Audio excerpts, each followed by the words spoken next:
नमस्ते, आपका हमारे चैनल डब्लून के फैशन वर्ल्ड में स्वागत है। इस वीडियो में आपको देखने को मिलने वाले हैं बेबी बॉय के लिए काफ़ी खूबसूरत मल्टी कलर में स्वेटर के डिज़ाइंस, जिसमें काफ़ी अच्छे क्राफ्ट बने हुए हैं जो कि काफ़ी अच्छे लगते हैं और बच्चों के लिए ख़ास करके बनाया जाए तो और भी अच्छे लगते हैं।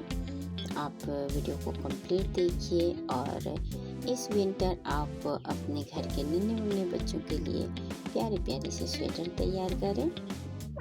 आप वीडियो से आइडियाज़ ले सकती हैं कि किस तरह के स्वेटर आप बना सकती हैं, चाहे फुल स्वेटर हो या फिर आप कॉलर वाला स्वेटर बनाना चाहती हैं। तो इस वीडियो को कंप्लीट ज़रूर देखिए, अच्छे लगे तो लाइक और चैनल को सब्सक्राइब करें।